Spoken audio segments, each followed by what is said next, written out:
ទៀមទាឲ្យតុលាការបកស្រាយសាលដីកាឬសាលក្រមបងប្អូនត្រូវចាំណារឿងមួយដែលសំខាន់រឿងអីក៏ដោយនៅក្នុងមាត្រា60នេះទីទៀតបងប្អូននឹងយល់ដែរតុលាការយុតិធធអន្តរជាតិនេះតែពេលសម្រេចក្តីអីហើយសាលក្រមនឹងคล้ายទៅជាសាលដីកាសេចក្តីសម្រេចគឺคล้ายទៅជាសាលដីកាពាក្យថាសាលដីកាគឺជាអំណាចអាជ្ញាតុលាការបិទផ្លូវតវ៉ាវាអត់មានភាគីណាមកតវ៉ាសាលឬសាលដីកានឹងបានជំនុំជម្រះក្តីឡើងវិញអត់បានទេអត់មានភាគីណាមួយមកដាក់សុំឲ្យជំនុំជម្រះក្តីរឿងព្រះវិហារឡើងវិញបានអត់បានទេគឺច្បាប់មិនអនុញ្ញាតទេព្រោះអីនៅក្នុងគោលការណ៍ច្បាប់គេមានភាសាឡាតាំងមួយគឺ res judicata ភាសាច្បាប់មានន័យថាអាជ្ញាអស់ជំនុំបានន័យថារឿងក្តីមួយតែពេលដល់អាជ្ញាអស់ជំនុំបានន័យថាអត់មានជំនុំអីកាទៀតទេព្រោះច្បាប់មិនអនុញ្ញាតឲ្យយើងសាររឿងរាប់រយរាប់ពាន់បើយើងនៅតែជ្រុំរឿងដដែលបើបានដដែលយើងកាត់ក្តីអត់ចោះទេដូច្នេះតែពេលបិទផ្លូវតវ៉ាគឺអត់អាចតវ៉ាបានអានេះហើយដែលតកតនៅក្នុងគោលការណ៍នៃមាត្រា60នៃច្បាប់ប៉ុន្តែមិនមែនបានន័យថាអូអញ្ចឹងបានន័យថាយើងអាចប្តឹងថៃបានទៀតទេបានប៉ុន្តែមិនមែនប្តឹងសាលរើសំណុំរឿងទេ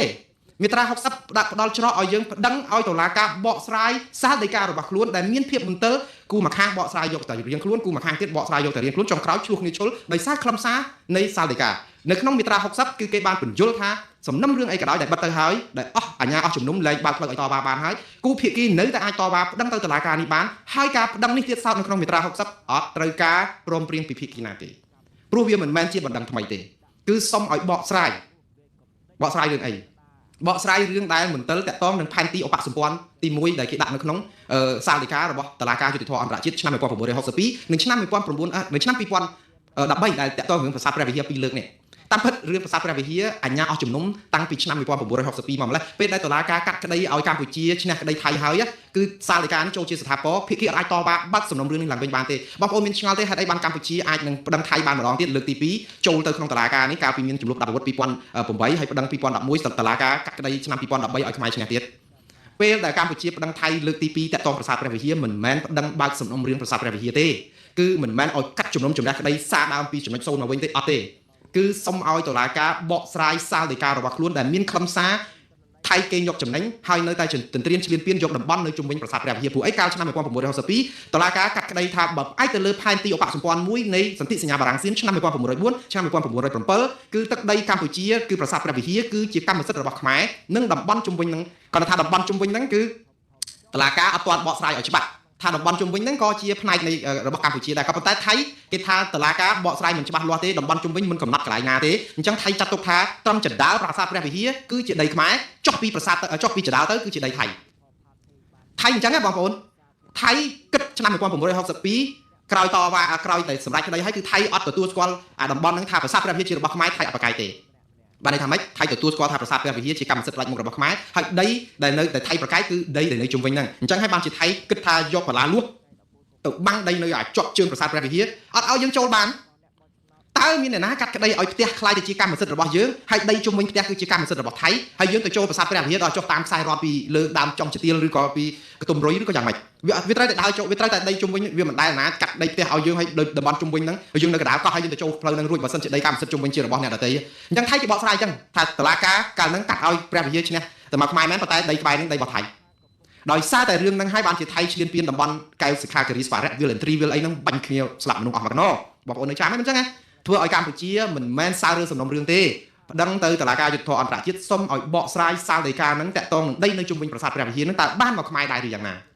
ហើយដូចចិត្តតុលាការនេះគឺត្រង់មាត្រា60ហើយខ្ញុំនឹងបកស្រាយមាត្រា60ឲ្យបងប្អូនយល់ម្ដងទៀតមាត្រា60នៃលក្ខន្តិកៈរបស់តុលាការយុត្តិធម៌អន្តរជាតិនេះចែងចេះថារាល់សាលដីកាដែលចេញដោយតុលាការនេះគឺជាសាលដីកាសម្រាប់ចុងក្រោយជាស្ថាពរបិទផ្លូវតវ៉ាហើយមានគោលការណ៍មួយគឺគោរពច្បាប់អាជ្ញាអស់ជំនុំឬក៏ res judicata ដែលខ្ញុំបានជម្រាបជូនបងប្អូនមិញហ្នឹងគឺបានន័យថាអស់ជំនុំឯរឿងនោះអត់ជំនុំទៀតទេក៏ប៉ុន្តែតុលាការនេះមានអាណត្តិមួយដែលក្នុងការដោះស្រាយចំនួនគឺបកស្រាយខ្លឹមសារឬក៏វិសាលភាពនៃសាលដីកាដែលតុលាការបានចេញទៅហើយប៉ុន្តែភាគីនៃចំនួនគឺស្នើសុំឲ្យបកស្រាយឡើងវិញអាចភាគីទាំងពីរអាចភាគីតែមួយក៏បានដែរនេះបងប្អូនកន្លែងនេះគឺជារឿងការដែលកម្ពុជាមានសិទ្ធិឲ្យបកស្រាយសាលដីកាឡើងវិញហើយឲ្យបកស្រាយផែនទីឡើងវិញដើម្បីឲ្យច្បាស់លាស់ថាផែនទីហ្នឹងប្រើសម្រាប់គ្រប់គ្រងដែនខ្មែរតែតំបន់ព្រះវិហារឬក៏ផែនទីឧបសម្ព័ន្ធហ្នឹងគឺសម្រាប់ផែនទីនៅព្រំប្រទល់ខ្មែរទាំង800គីឡូម៉ែត្រហ្នឹងអានេះហើយគឺជាដងដៅរបស់កម្ពុជាហើយនៅក្នុងហ្នឹងគឺបាននិយាយថាភាគីអាចប្តឹងទាំងពីរក៏បានប្តឹងតែមួយអ្នកក៏បានដូច្នេះហើយបងប្អូនមានចាំទេកាលពីឆ្នាំ2008 2011 2000ដែលខ្មែរ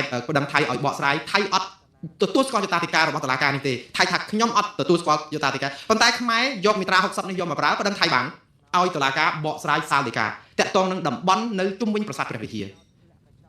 អញ្ចឹងបើខ្មែរអាចបកសុំឲ្យតុលាការនេះបកស្រាយចំណុចនៅព្រំដែនព្រះវិហារបានតកតងនឹងដីនៅជុំវិញហ្នឹងប្រាសាទបានយើងហើយតែដីថៃថាគេជារបស់គេបើទោះបីតុលាការថាដីជុំវិញហ្នឹងក៏ជារបស់ខ្មែរអញ្ចឹងចុងក្រោយតុលាការសម្រេចថាដីជុំវិញហ្នឹងក៏ជារបស់ខ្មែរដែរឃើញថៃចាញ់ក្តីពីរដងអស់ទាំងឲ្យទាំងប្រាសាទខ្មែរមកវិញដាច់ដីជុំវិញហ្នឹងក៏បានមកកម្ពុជាប៉ុន្តែក៏នៅមានភាពស្រពេចស្រពិលទៀតច្រើនដែរព្រោះតុលាការនេះកាត់ក្តីរឿងប្រាសាទព្រះវិហារគឺព្រំដែនយើង800គីឡូម៉ែត្រមិនអាចទៅកាត់គ្រប់ចំណុចទេហើយភាគីកម្ពុជា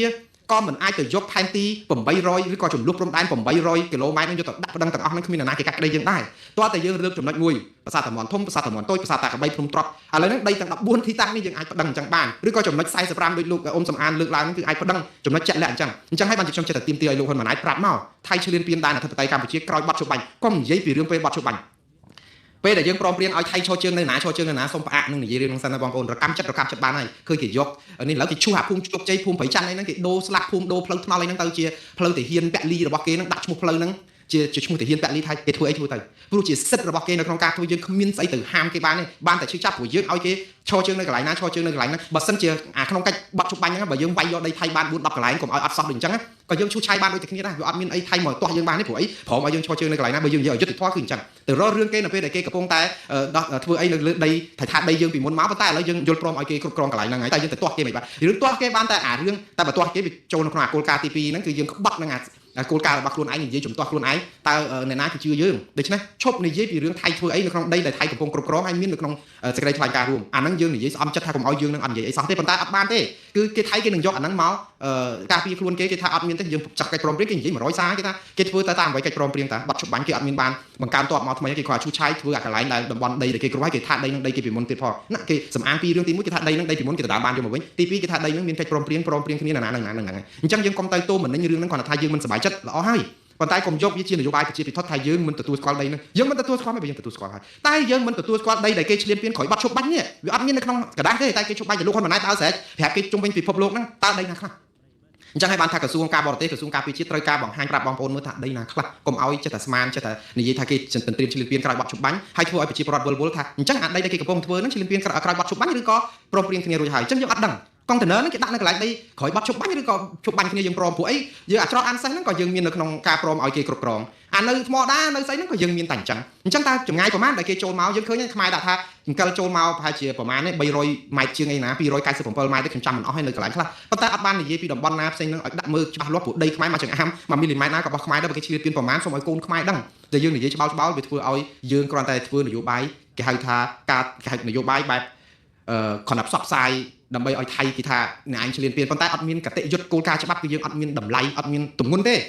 តោះតែយើងប្តឹងគេឲ្យដាក់តំបន់ទាំងអស់នោះឲ្យនេះអានឹងបានថាឈ្នះច្បាប់គេណាឥឡូវឃើញមានគោលការណ៍3មាត្រា60ឥឡូវខ្ញុំបកមកមាត្រា60ដើម្បីអានសេចក្តីខ្លឹមសាររបស់លោកលំបញ្ញវុฒิដែលលោកបញ្យល់វិញលោកថាមាត្រា60បណ្ដឹងបកស្រាយសាលដីកាឆ្នាំ1962និង2013ជាសេចក្តីសម្រេចស្ថាពរនិងចងកាតព្វកិច្ចភាគីទាំងពីរមាត្រា60គឺគេបើកទុកឲ្យ